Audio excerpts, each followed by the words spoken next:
Hoje, 80% dos doutores formados no Brasil são empregados nas próprias universidades. Para o Ministério da Ciência e Tecnologia, as empresas privadas no país investem pouco em pesquisa e em desenvolvimento. Investem menos que o governo. Já em países com alto desenvolvimento tecnológico, como o Japão e a Coreia do Sul, as empresas investem até 5 vezes mais em pesquisa do que o Estado. No ano passado, o governo brasileiro lançou o programa Ciência Sem Fronteiras para ampliar e incentivar investimentos do setor privado em pesquisa e tecnologia e também para formar mão de obra qualificada na área de engenharia, ciências exatas, ciências médicas e tecnologia da informação. Ao todo, o programa pretende oferecer 100 mil bolsas de estudo até 2014. 75 mil bolsas são oferecidas pelo governo e outras 25 mil pela iniciativa privada.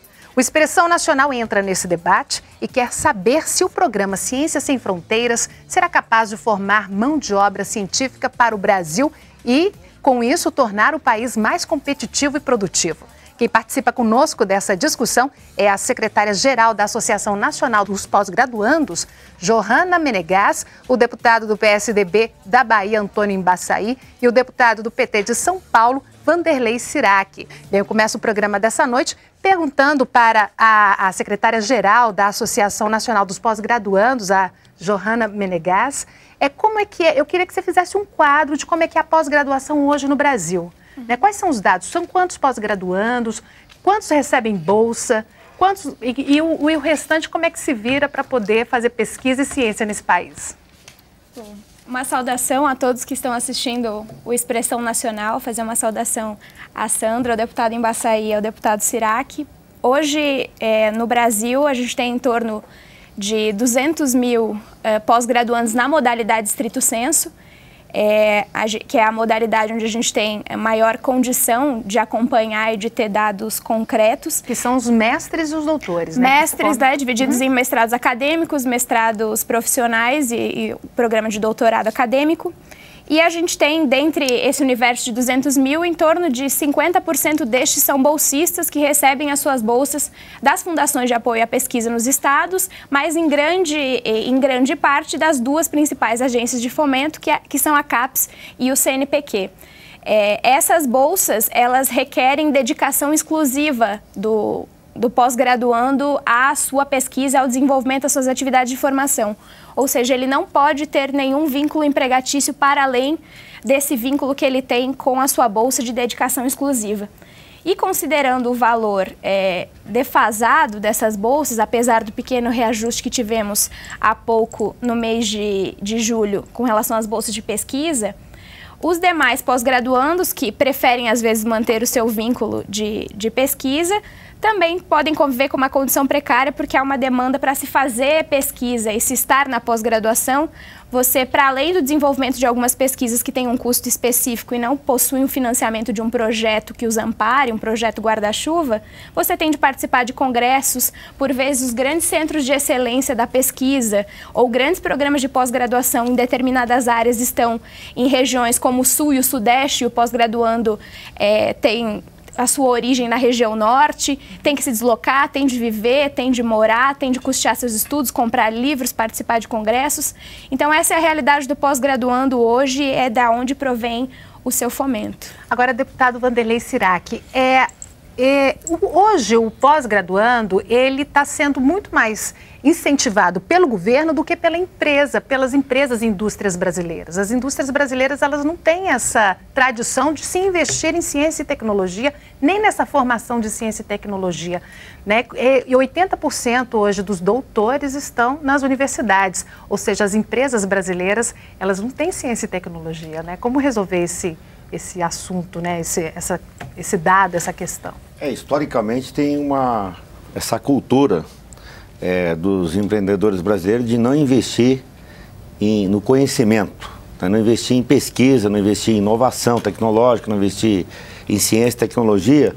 A meu ver, o incentivo ele tem que ser do Estado. Agora, existem algumas empresas que estão investindo. Queria citar quero citar, por exemplo, a Braskem, né? Lá no polo petroquímico de Triunfo, no Rio Grande do Sul, existe um grande investimento na área do plástico verde, né? É o caso da Braskem. A Petrobras também, que é uma empresa estatal, uma empresa pública, tem investido também em pesquisa, tanto é que nós temos aí o resultado do pré-sal. Agora, também, aí eu creio que é uma via de mão dupla.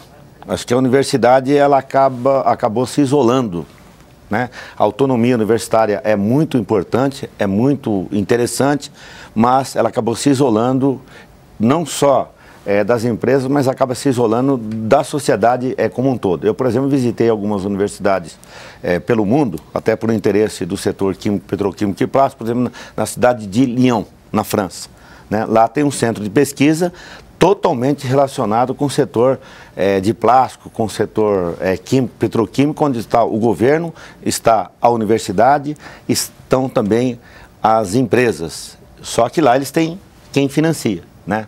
Tem muito recurso, tem o zero, apesar eu já visitei há algum tempo, e até porque antes de instalar a Universidade Federal do ABC, que é a cidade onde eu moro, a universidade chegou, nós tínhamos interesse para saber assim, a Universidade Federal está no ABC ou é do ABC? Porque nós queríamos que ela se relacionasse com o seu entorno, com o parque industrial que existe no ABC.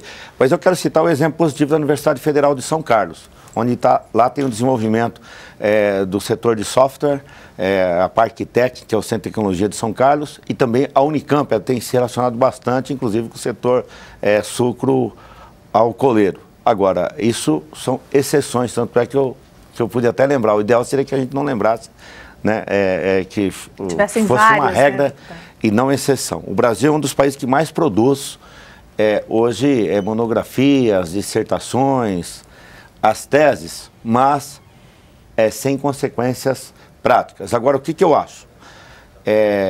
Nós temos, por exemplo, no estado de São Paulo, nós temos agora me fugiu, mais 1% de ICMS vai para o setor de pesquisa no estado de São Paulo, que é um dos estados que mais investe e tem dinheiro sobrando e faltando projetos para ser financiados. Nós temos o CNPq, nós temos a CAPES, temos outros órgãos de fomento. Agora, o que o governo tem que financiar é projetos, não tem que financiar pessoas, né? Tem que financiar os melhores talentos. Os melhores projetos, porque esse negócio de melhores talentos, eu não sei como que eu definiria um talento. Eu acho que eu tenho que financiar o projeto que for apresentado e que for de interesse. Por exemplo, nós falamos aqui já da Amazônia. É importante que tenha o desenvolvimento lá da diversidade da Amazônia.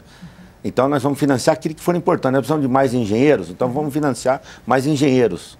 Nós precisamos de mais historiadores no Brasil, para citar a área de humana, então vamos financiar os historiadores, até porque a história do Brasil precisa ser reconstruída, né? Precisa ser ressignificada. E é isso que o governo acabou de fazer agora, que foi lançar um programa, que lançou no final do ano passado, que é o programa Ciência Sem Fronteiras. Viu, Sandra, e esse programa... Só para isso, eu acho que não pode ser política de um governo, tem que ser política de Estado. Essa área da educação tem que ser política de Estado, porque um governo não consegue desenvolver... o governo tem um começo, tem um meio e tem um fim. Já a política de Estado, ela dá... sequência, da consequência, a própria universidade ela precisa se aproximar mais da sociedade, ao meu ver. Então o governo lançou esse programa Ciência Sem Fronteiras, e eu gostaria de saber do deputado, porque o senhor falou aí que não é financiar talentos, né? Eu gostaria de saber do deputado Antônio Embaçaí se é isso mesmo, porque o governo ele quer, ao final de 2014, ter 100 mil, né, pessoas fora do país, em universidades com de ponta, né? Universidades que possam oferecer uma formação de ponta para essas pessoas, e em áreas que, segundo o governo, são prioritárias para o Brasil, que são engenharia, ciências exatas, ciências médicas, né? E também a tecnologia da informação. Gostaria de saber do deputado Antônio Embaçaí se é por aí. Pois é, Sandra, se o governo está no caminho certo. Cumprimentar a todos do Expressão Nacional, cumprimentar a Sandra, a doutora Johanna, meu colega deputado Sirac, eu acho que está na direção certa. É claro que esse é um programa, colocou muito bem o Sirac, não é um programa de governo, é mais um programa do Brasil, né? E evidentemente que com essa dimensão que o programa se propõe, é mais difícil você alcançar um bom resultado no início. A gente reconhece que há um esforço do governo em identificar áreas, vamos dizer assim, mais interessantes. Você citou bem a área aeroespacial, petróleo, gás, energia, engenharia, tantas áreas que o Brasil é muito carente. Então, há uma carência muito grande com relação a essas áreas específicas. E vejo também que há uma necessidade também muito grande das empresas, do empresariado nacional, participar. Agora, antes de fazer comentários sobre a questão do programa, é fundamental que a gente melhore também o nosso ensino básico, né?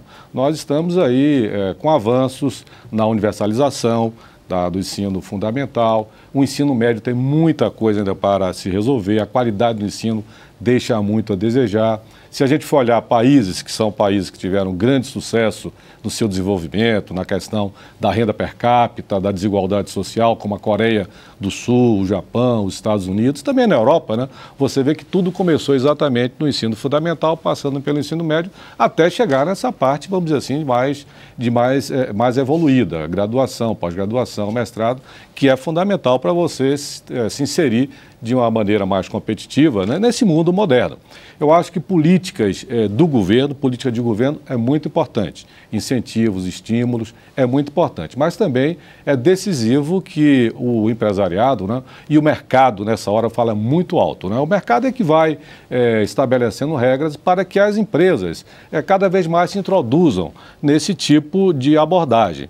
É fundamental que elas estejam. Citou a questão da Braskem, que além de triunfo no Rio Grande do Sul, também lá em Camaçari, na Bahia, é um belo exemplo, como outros também fazem esse exemplo. Agora, para você ter um desenvolvimento de tecnologia, em inovação, você tem que trocar informações. Eu acho que na hora que se relaciona um elenco de 100 mil pessoas, 100 mil pesquisadores, alunos, enfim, estudiosos, pessoas que desejam realmente adquirir conhecimento fora do Brasil e, em seguida, trazê-lo para dentro do nosso país e participar não apenas do mundo acadêmico das universidades, mas também na atividade produtiva, na administração pública.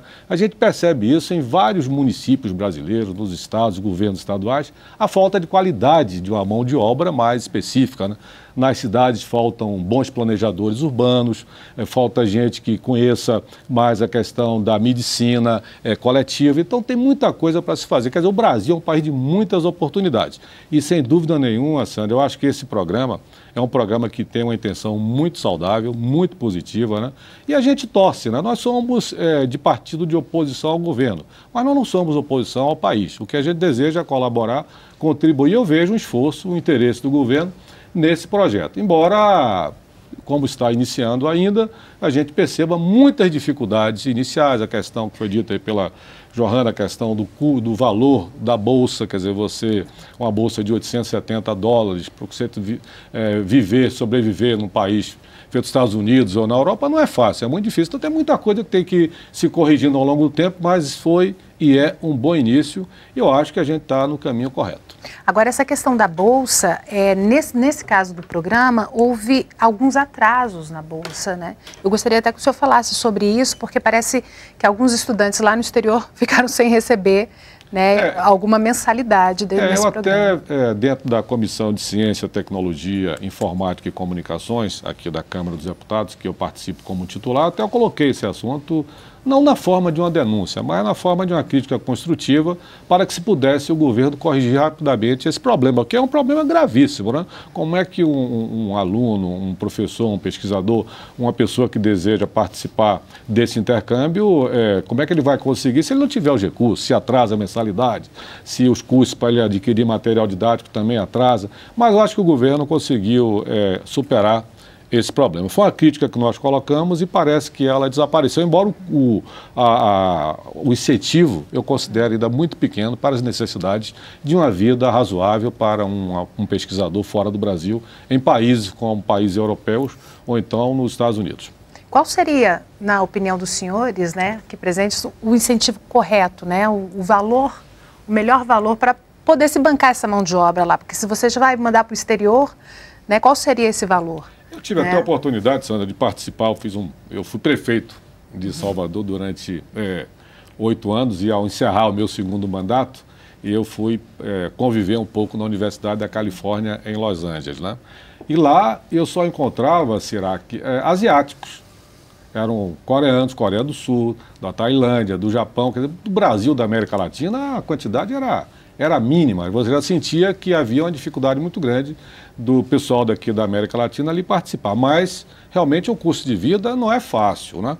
Você se alimentar com certa dignidade, você ter um imóvel para você alugar ou conviver, não é fácil, não. E veja que eu já fui numa situação, uma pessoa já experimentada, madura, ex-prefeito, numa condição melhor. Imagino um jovem estudante, aí o Johanna pode falar muito melhor, as dificuldades que teriam, tá certo, para se alojar e viver com a condição de ter tranquilidade e, ao mesmo tempo, adquirir conhecimento, estudar, competir, porque lá fora o camarada tem que estudar, até para ele poder ter uma boa performance e se manter e voltar vitorioso. Então, não é fácil, eu acho que aí o mercado também vai dizendo, e o governo certamente está atento a isso, eu espero que possa ir corrigindo ao longo do tempo essas deficiências.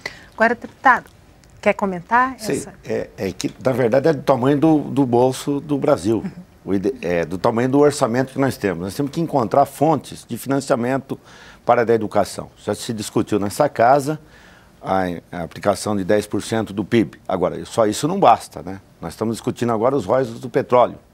Né? O pré-sal é salvação para todos os males do país. Nós precisamos... A cana-de-açúcar lá, a cachaça, no começo...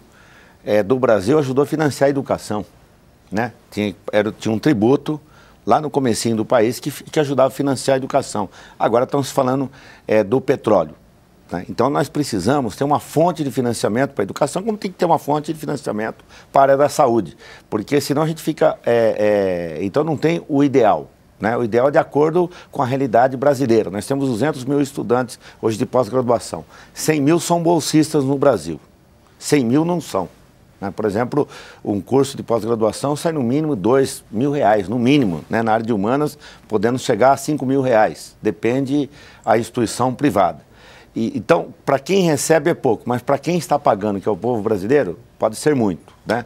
Por exemplo, agora lembrei a instituição de São Paulo, falando, tem a FAPESP em São Paulo, né? Que é muito boa, né? Já vem desde a época do Abreu Sodré, no final da década de 60, em São Paulo, que é um órgão de fomento e financiou pesquisas, por exemplo, aquela doença do amarelinho que dá na laranja, foi através de pesquisa financiada pela FAPESP em São Paulo. Então nós precisamos ter resultado, né? É necessário que a sociedade tenha o controle social. Agora, obviamente que é muito pouco para quem recebe, mas são 3 bilhões de reais, 3 bilhões e 200 milhões de reais com dinheiro do Estado brasileiro, do povo brasileiro. E veja bem, plagiando aqui o Lula, nunca antes na história desse país teve tanto financiamento para a bolsa de estudo de graduação e de pós-graduação fora do país, né? São mais de 100 mil. Agora, é necessário que tenha um retorno para o povo brasileiro, porque nós temos, por exemplo, um centro de pesquisa importante, de graduação importante, por exemplo, o ITA, que é o Instituto Tecnológico da Aeronáutica. A maioria dos engenheiros acabam não ficando no Brasil, pela falta de relação entre a universidade e o mercado de trabalho. E olha que o ITA tem muita relação com a indústria aeronáutica. Então também não adianta a gente formar e depois não ter um retorno, né? Eu acho que toda universidade pública, quando alguém se forma, eu sei que tem coisas, fala que é do passado, mas nem tudo que é do passado é ruim, né? Por exemplo, tinha lá o projeto Rondon. Eu me lembro na época minha, eu penso que as pessoas poderiam dar uma contribuição, não precisa ir para a Amazônia, pode ir na área urbana, na área... dar uma contribuição na área urbana próximo da residência, porque se o Estado financia, tem que ter um retorno para a comunidade. Porque a grande maioria ainda estuda em escola privada, escola particulares, embora as públicas sejam melhores do ponto de vista de pós-graduação. Também queria concordar com o deputado Embaçaí, com meu amigo, colega, que se você não investir em ensino básico, você não consegue ter um bom doutor. Agora, talvez se não tiver um bom doutor, nós não vamos ter um bom ensino básico. Então, é um círculo, tem que se criar um círculo virtuoso. Outra questão, as áreas do conhecimento. Nós temos que pensar na transversalidade entre as áreas do conhecimento, não isolar as áreas. E eu gostaria até de fazer uma pergunta que tem a ver com essa área do conhecimento, porque nesse programa o governo está privilegiando a área de exatas, ciências, né, médicas, enfim, mas a área de humanas não foi né, privilegiada. Eu gostaria de saber da Johanna o que ela acha disso, né? Ela que é representante aí dos pós-graduandos. Né? Antes de até de mencionar essa tua pergunta, Sandra, os deputados tocaram em alguns pontos que eu acho que são fundamentais. Um dos pontos fundamentais é a questão do orçamento, né? Eu entendo o nosso país como um dos países que mais arrecada em tributos e eu acredito que verba não nos falta. É o entendimento do que é prioridade, porque nas nossas políticas públicas parece haver uma relação direta entre entendida prioridade e dotação orçamentária.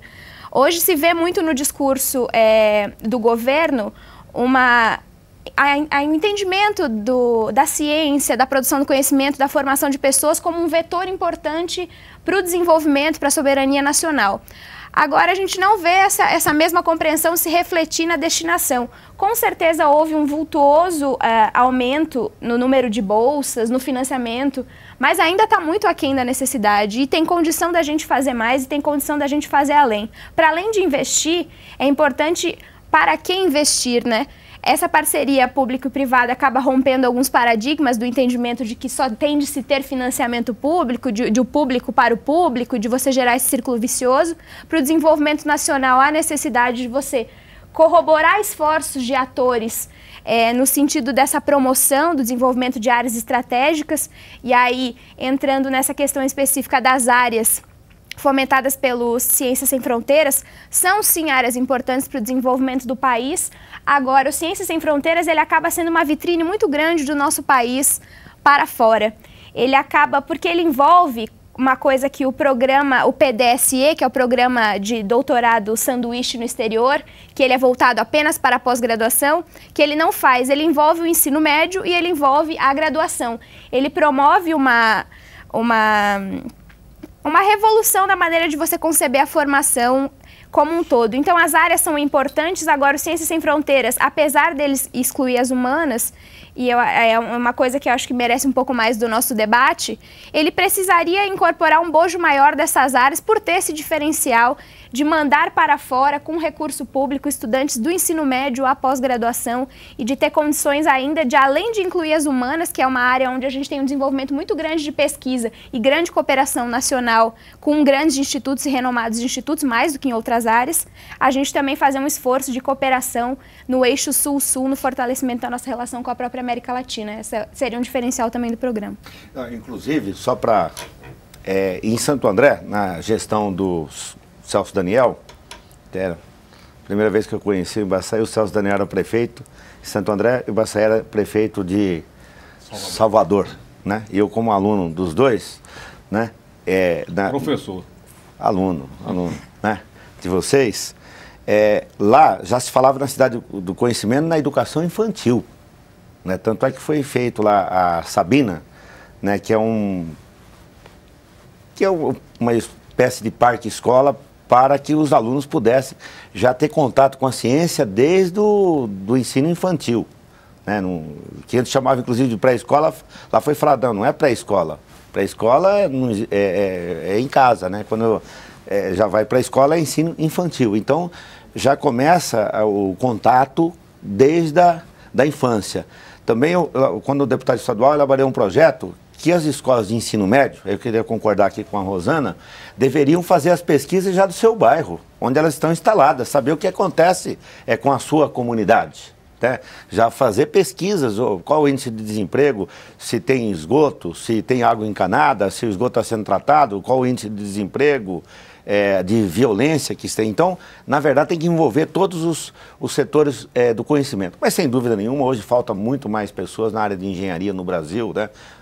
Principalmente aí depois de projetos importantes como Minha Casa Minha Vida. Agora, na área do petróleo, é essencial, está faltando. Mas nós jamais podemos excluir humanas, até porque um dos grandes problemas do ensino brasileiro hoje é matemática e na área da língua portuguesa, né? São os dois grandes problemas. Porque se a gente não conhecer a nossa língua, não tem como ser um grande pesquisador, um grande doutor ou doutora. Tá certo. Deputado Vanderlei Sirac, deputado Antônio Baçaí, secretária-geral da Associação dos Pós-Graduandos. Eu gostaria de fazer um breve intervalo, a gente vai fazer esse breve intervalo e daqui a pouco a gente volta com um debate sobre a formação dos cientistas brasileiros. Há pouco investimentos em ciência? Até já!